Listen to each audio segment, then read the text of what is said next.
오늘은 어, 새 사람을 입은 자들의 모습, 실제적인 삶의 모습이라는 제목으로 말씀을 나누겠습니다.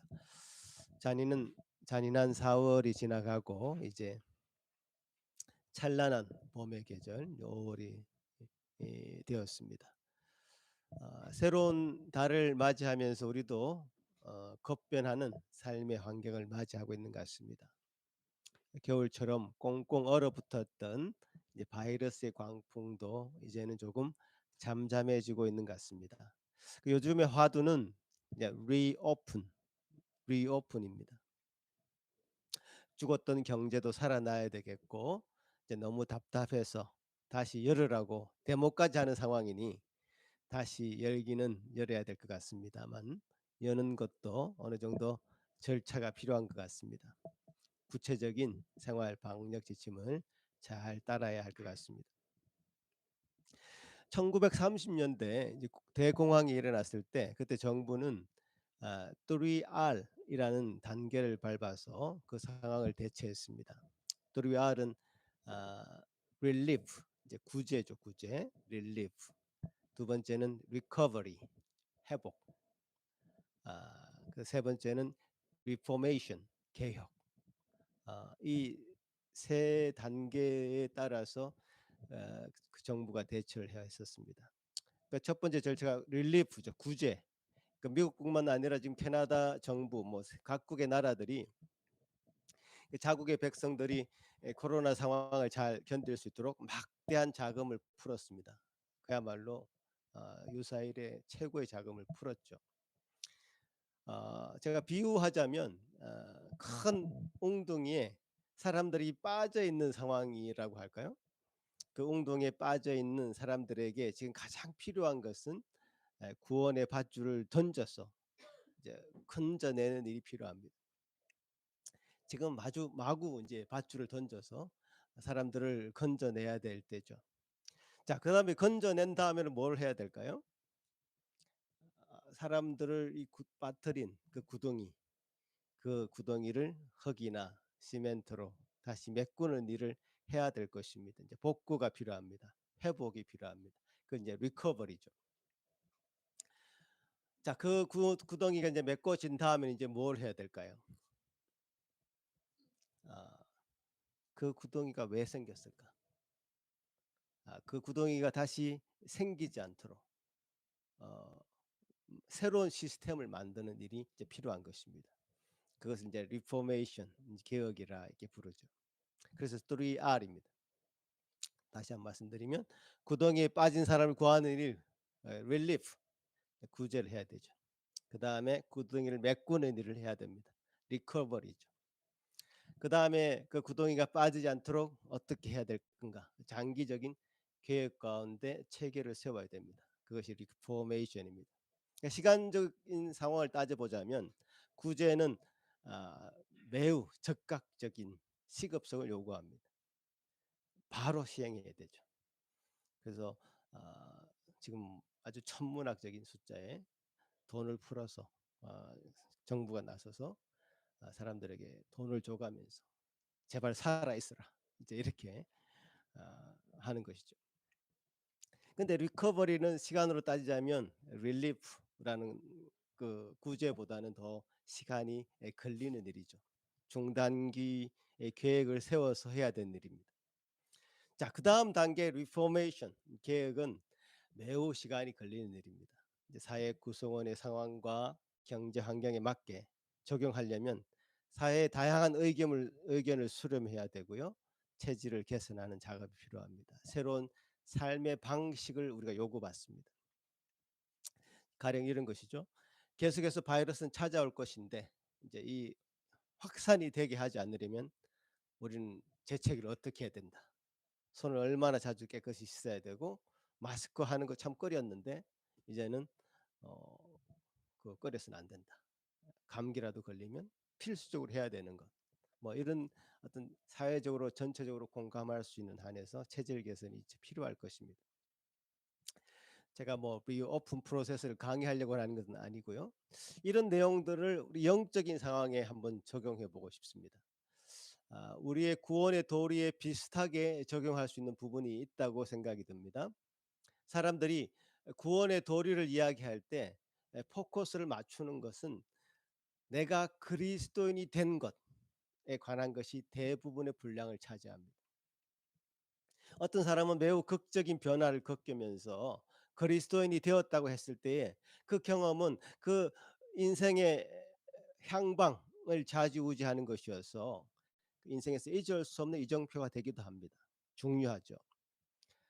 그런 분들의 간증을 들어보면 대부분 이런 내용들입니다. 내가 어떤 구덩이에 빠졌었는데 하나님 나를 건져 주셨다. 그래서 내가 평생 그분만을 위해서 살겠다라고 다짐했다. 뭐 대충 이런 내용들이 다 들어갑니다. 우리 삶에 있어서 구원받은 것이 가장 중요한 문제가 맞기는 맞는데, 그래서 내가 구원받은 것이 아주 참 소중한 경험이고 굉장히 중요한 일이긴 한데 그다음 것에 소홀한 것이 문제가 되죠.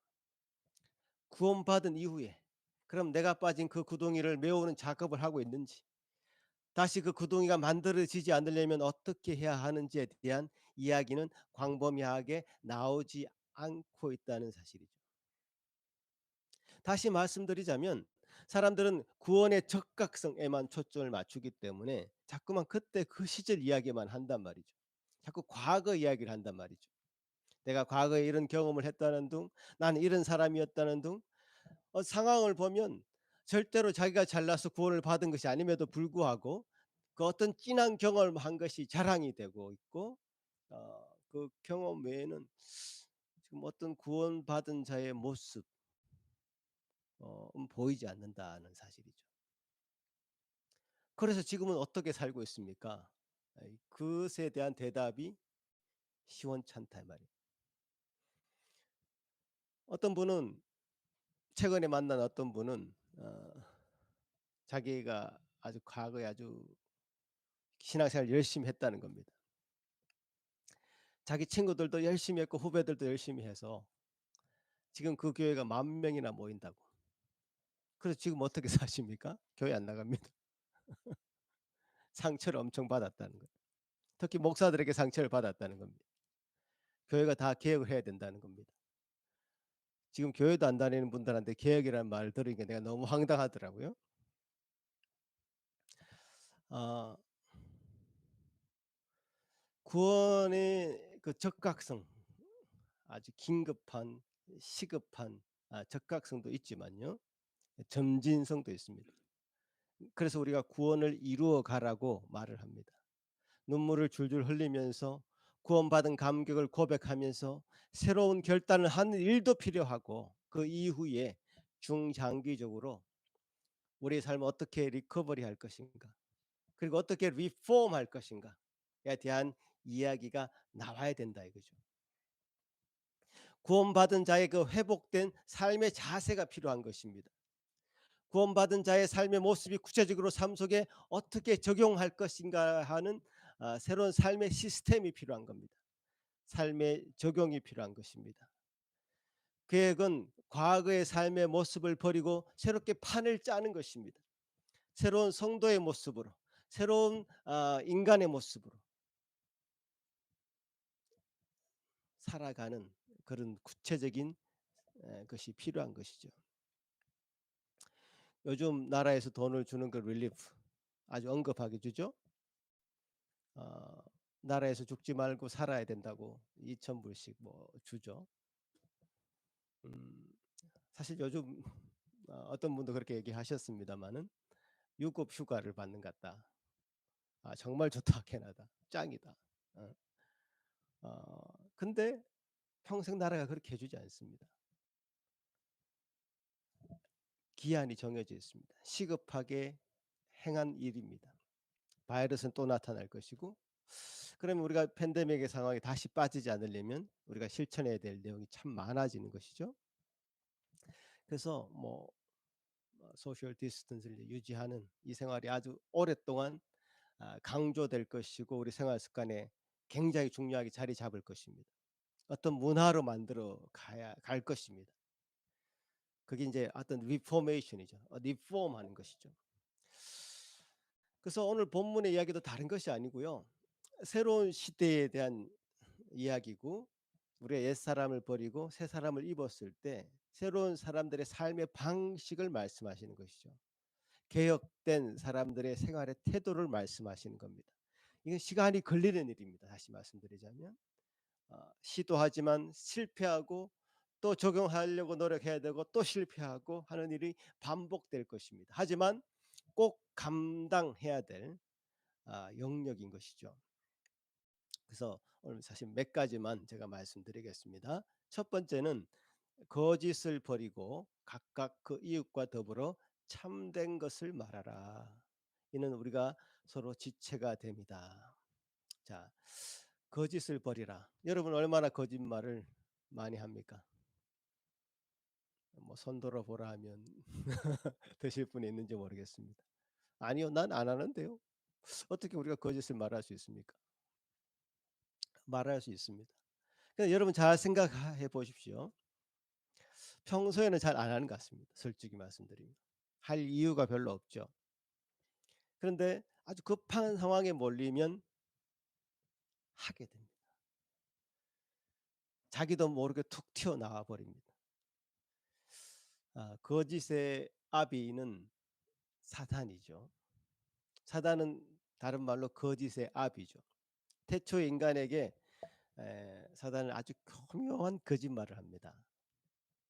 아담과 하와에게 하나님 명령하시기를 선악을 알게 하는 나무는 먹지 말라. 먹는 날에는 반드시 죽으리라. 이렇게 명령하셨습니다. 그런데 사단은 아담과 하와에게 다가가서는 여호와 하나님이 먹지도 말고 만지지도 말라 너희가 죽을까 하노라. 이렇게 에, 하나님의 말씀을 살짝 비틀었습니다. 거짓의 아비답게 완전히 에, 막 완전히 다른 말을 한 것이 아니라 살짝 비틀어 가지고 교묘하게 교묘하게 아담과 하와를 속였죠. 그거 먹으면 죽지도 않아. 오히려 눈이 밝아져서 하나님처럼 될 거야. 이렇게 속였죠. 이런 말을 듣고 아담과 하와는 선악과를 먹습니다. 먹고 나서 눈이 밝아져서 하나님처럼 되었습니까? 아니죠. 자기가 벗었음을 보고 수치심을 느끼고 하나님을 오히려 피해서 다니게 된 겁니다. 하나님께서 직접 아담과 하와에게 묻습니다. 선악과를 먹었느냐? 그냥 먹었다 하면 될 건데 아담이 이렇게 대답하죠. 당신이 내게 준 그 사람이 줘서 하와가 줘서 날 먹었다. 먹긴 먹었지만 내 잘못은 아니다. 당신이 내게 만들어 준 그 여인이 내게 줘서 먹은 거다. 거짓말이 아닌 것 같지만 자기를 속이는 것이죠. 이런 식이죠. 자기 합리화를 시키는 거죠. 거짓된 행동인데 분명히. 아 근데 자기 스스로는 그걸 잘 인지하지 못하는 상태에서 우리는 자기 합리화를 자주 이렇게 시도를 합니다. 하나님 앞에 정직하게 자신을 들여다보지 못하면 우리 어떤 방식으로든지 자기 합리화를 시도합니다. 자기 기만을 하죠. 셀프 디셉션. 어 자기 기만에 빠져 있는 우리 상태를 여러분 잘 한번 스스로를 생각해 보시기 바랍니다. 어 스카펙이라는 정신과 의사는 한 책을 썼는데요. 거짓의 사람들이라는 책을 썼습니다. 이 책을 쓰기 전에 그는 존경받는 기독교 인사들한테 자문을 구했습니다. 제가 인간의 악에 대해서 글을 쓰려고 하는데 그 자체가 악이 되는 것은 아닐까요? 물어봤습니다. 왜냐하면 인간 스스로가 사실 자신의 내면에 어떤 더럽고 추악한 것을 드러낸다는 것, 또 그 더러움을 들여다본다는 것은 굉장히 싫은 일입니다. 역겨운 일입니다. 오히려 그것을 안 본 것보다 못한 일이 될 수도 있습니다. 그래서 오히려 사람들의 정신 세계를 어지럽히고 해롭게 되지 않을까 스스로 생각이 들어서 이 책을 쓰기를 주저했던 겁니다.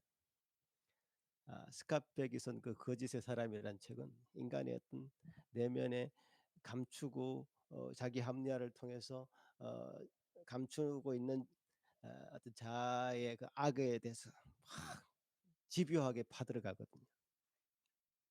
근데 그는 한 가지 이런 질문들을 통해서 이 책을 썼는데요. 한 가지 명확한 명제를 얘기했습니다. "악을 직접 들여다봐야 치유를 꿈꿀 수 있다."라는 겁니다. 악을 피하려고만 해서는 안 됩니다. 심지어 자기 속에 있는 죄의 문제를 대면하려고 하지 않기 때문에 우리는 그 죄의 굴레에 갇히게 되는 겁니다. 나에게 보이는 그 악한 것들 덜추어내면 우리는 마치 빛을 피해서 확 사라지는 벌레처럼 숨어버리고 싶어 합니다. 다른 것으로 그 부분을 덮어서 감추려고 합니다. 어쩌면 더 행복한 사람처럼 보이려는 그 마음의 한켠에 그냥 그 자신의 감추고 있는 그 속에 그 악을 들춰내기 싫어서 생각하기 싫어서 덮어 놓고 있다는 생각을 해야 됩니다. 어두운 부분들을 들춰내면서 밝은 빛을 비춰 줘야지 치유는 그때부터 시작이 되는 것이죠.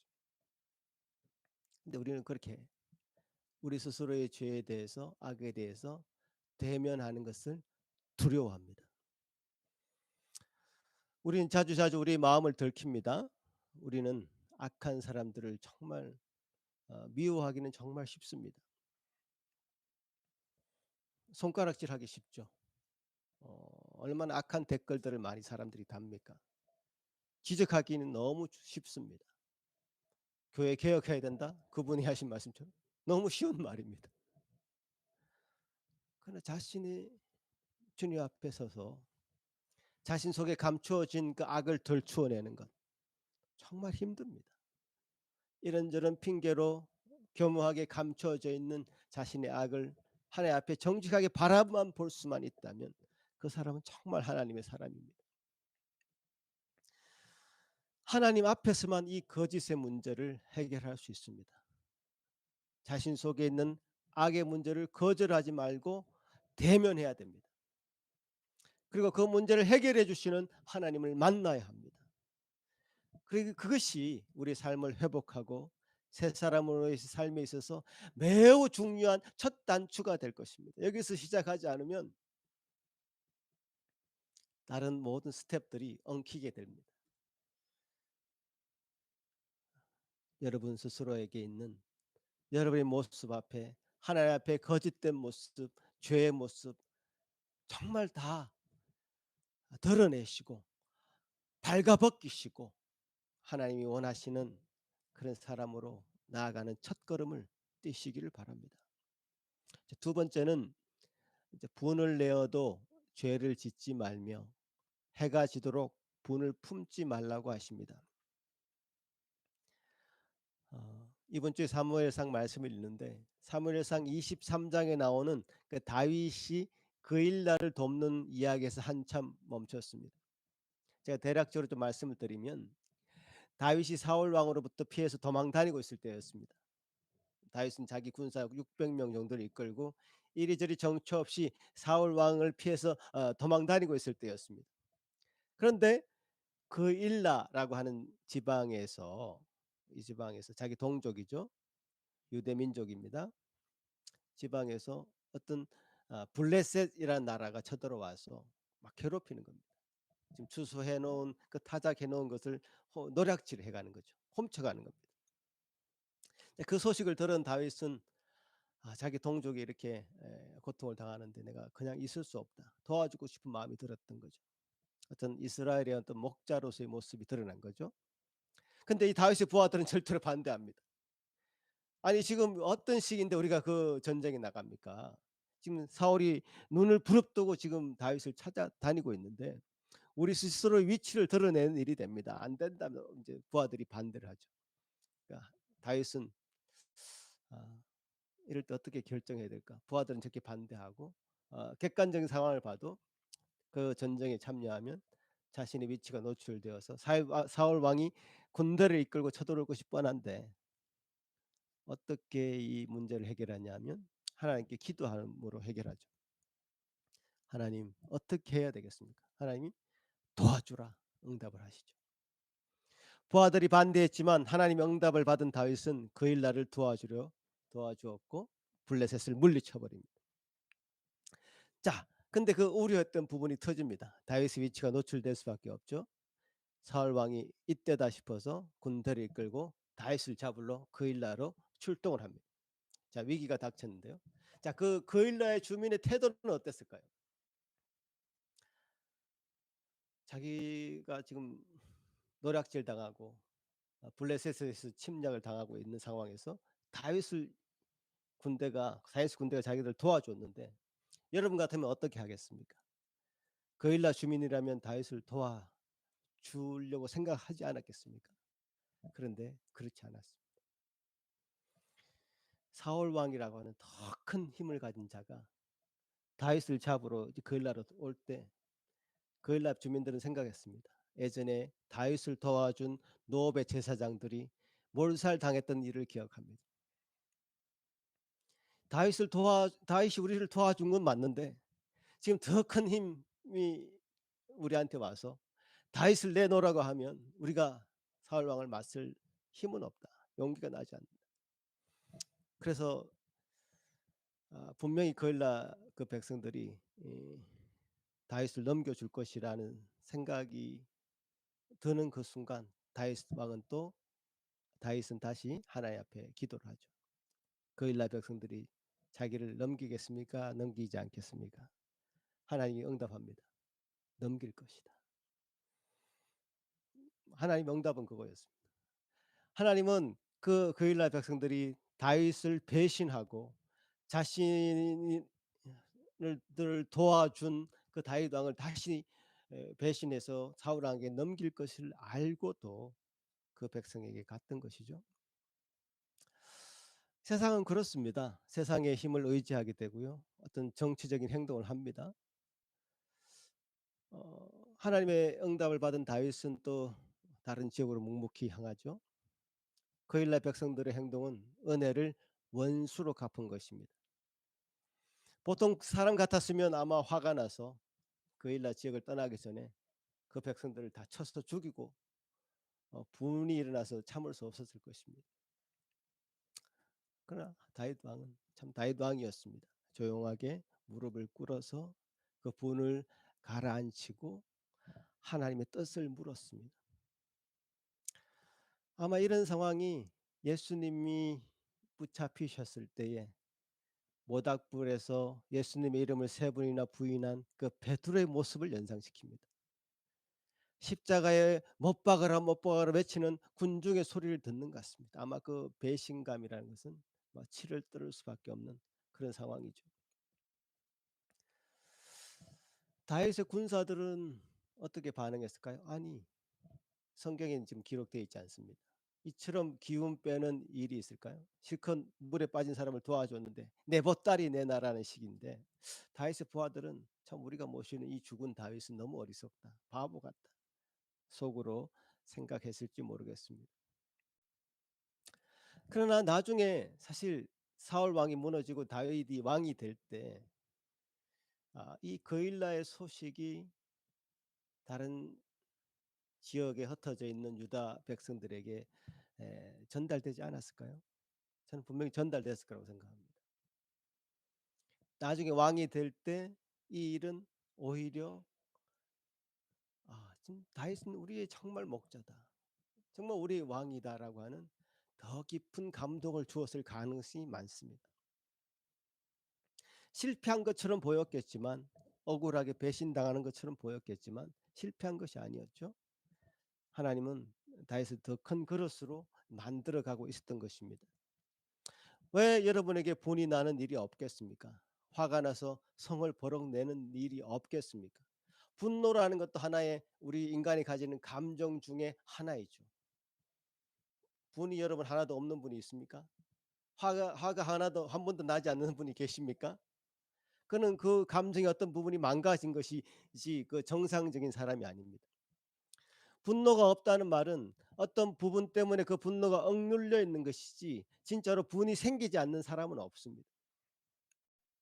자기가 맞이하고 있는 현실을 직면하려 하지 않고 '난 다 행복해.'라고 스스로 위안을 삼는 것이지 어 그 문제가 있는 것입니다. 예수님도 성전에서 장사를 하는 사람들을 향해서 분을 발하시고 채찍을 드시고 상을 뒤엎으셨습니다. 정당한 분노는 발해야 합니다.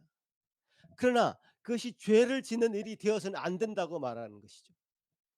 분을 발하되 죄를 짓지 말아야 한다는 것은 어떤 상황입니까? 자, 마치 다윗이 그일라 백성들을 향해서 앙심을 품고 내가 나중에 왕이 되어서 보복을 했다는 얘기를 들어본 적이 있습니까? 그렇게 하지 않았습니다. 분을 마음속에 오래 담가 놓으면 안 된다고 오늘 본문은 말씀하고 있는데요. 그 본문에서는 해가 지도록 분을 품지 말라고 말합니다. 화가 나는 일이 있을 수 있습니다. 그래서 화를 낼 수도 있습니다. 그러나 반드시 그날 해결하십시오. 반드시 언제요? 그날 해결하십시오. 그날의 분노는 그날에 해결하고 잠자리에 드십시오. 그분을 품고 잠을 자지 말라는 얘기입니다. 주무시기 전에 해결해야 될 문제를 남편과 아내와 아이들과 해결하고 주무십시오. 이야기해 보면 달라질 수도 있고요. 오해했던 부분도 있을 수 있고 또 서로 원망스러운 부분을 서로 나눔으로써 우리 서로 이해하면서 대화를 해결할 수 있습니다. 분을 오래 마음에 두는 일은 마귀에게 그 틈을 주는 일로 기록하고 있습니다. 마귀에게 틈을 보이는 것이다. 그거는. 내가 분을 가지고 계속 가지고 있는 것은 마귀에게 틈을 보이는 일이다. 실제적으로 이번 코로나 사태로 인해서 가족과 함께 지내는 시간이 많아지면서 새로운 신종 단어가 등장했습니다. 코로나 이혼이라는 단어가 등장했다고 합니다. 함께 지내는 일이 많아지면서 그동안 이런 일은 없었거든요. 함께 부딪힐 일이 더 많아진 겁니다. 어, 내 남편은 왜 저래? 내 아내는 왜 저래? 우리 아이들은 왜 저래? 그동안은 사실 안 보면 그만이었는데 보게 되고 관찰하게 되고 부딪히게 되면서 너무 스트레스를 받는 거죠. 하루빨리 내 걱정거리를 해소하고 싶다면서 이혼을 생각하는 사람들이 늘어난다는 이야기입니다. 걱정거리는 헤어진다고 해소되는 것이 아닙니다. 아, 그럼 뭐 저 사람 안 보면 그만일까? 아니죠. 자기 문제가 해결되지 않아서 그런데요. 서로를 이해하는 마음으로 진실한 대화를 해야 되고 서로를 대면하는 시간이 있어야 됩니다. 내가 왜 분을 내는지 정확한 이야기를 상대방이 알아들을 수 있도록 대화를 시도해야 됩니다. 그리고 기도하면서 마무리하고 잠자리에 드는 거죠. 이 습관이 잘 안 되면 안 되죠. 나는 그렇게 못해. 어, 나는 좀 뒤끝이 있어. 예? 그래서 좀 한 일주일 지나야지 풀어. 어, 여러분의 삶의 태도가 그동안 그랬다면 바꾸셔야 된단 말이에요. 말씀대로 바꾸셔야 됩니다. 지금 아까 잔욱 전사님 기도할 때도 우리 말씀에 근거해서 좀 우리가 어떤 새로운 삶의 모습을 어, 가지고 나가야 되는데 갖춰 가야 되는데 우리가 이런 반복적인 예배를 드리면서 말씀을 들으면서 우리 생활이 생각이 습관이 태도가 안 바뀐다면 참 그것은 그야말로 어, 슬픈 일이죠. 명심하십시오. 새 사람의 생활 방식에 적응해야 됩니다. 그렇지 않으면 마귀에게 틈을 주는 일이 됩니다. 마귀에게 틈을 보이면서 마귀의 밥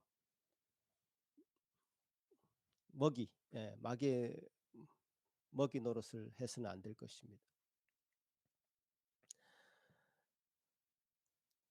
오늘 다는 못할 것 같습니다. 세 가지만 제가 말씀드릴게요. 세 번째는 도둑질하는 자는 수고롭게 자기 손으로 일을 하라고 권면하십니다. 지금 굉장히 그동안 해왔던 설교 내용보다 굉장히 우리 생활에 실천할 수 있는 구체적인 내용을 지금 얘기하고 있기 때문에 여러분, 한 가지 한 가지 명심하셔서 이번 주에 다시 한번 되짚고, 되짚고 해서 우리 삶에 내가 과연 고쳐야 될 부분이 무엇이 있을까를 더 정확하게 치밀하게 한번 여러분 삶을 돌이켜 보는 시간이 되면 좋겠는데요. 세 번째는 도둑질하는 그 문제입니다. 자, 이 뭐 도둑질하는 거. 음 여기 성경의 묘사를 그대로 제가 보면 아 자기 손으로 일한 것 이상의 것을 탐하는 것을 도둑질하는 것으로 묘사하고 있습니다. 우리는 어떤 사람의 물건을 훔치는 것 정도, 이걸 도둑질로 알고 있습니다마는, 어떤 물건을 훔치지 않더라도 자신이 수고롭게 일하지 않고 얻은 어떤 것, 어떤 것이 도둑질이다. 수고하지 않은 것으로, 그렇게 얻은 것으로 가난한 사람을 도울 수 있습니까? 도울 수 없습니다. 일을 하지 않고 어떤 것을 얻었는데 다른 이들을 위해서 사용하게, 절대로 그렇게 못하죠. 오히려 수고하지 않고 그저 얻으려고 하는 습관만 늘어갈 뿐입니다. 쉽게 얻으면 쉽게 잃는 게 하나의 이치죠.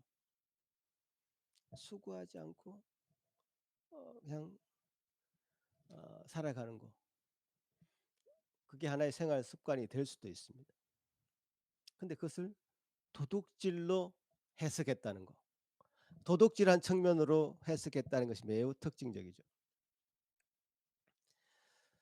하나님의 것을 하나님의 것으로 인정하지 않으면서 그것을 자기 마음대로 사용하는 것도 일종의 도둑질입니다. 그것이 재물일지 혹은 자기 몸일지, 우리 자신도 마찬가지로 여러분 스스로는 여러분 것이라고 생각할 수 있습니다마는 절대로 그렇지 않습니다. 하나님의 것이죠. 우리의 재물도 하나님의 것이고 우리 스스로도 하나님의 소유 소속이죠. 하나님이 우리에게 주신 것입니다. 내 몸은 하나님이 내게 주셔서 내가 잘 관리하다 하라고 나에게 권한을 주신 것입니다. 우리 자연도 마찬가지죠. 우리 것이 아니죠. 우리에게 잘 청지기처럼 관리하라고 맡기신 겁니다. 관리자입니다.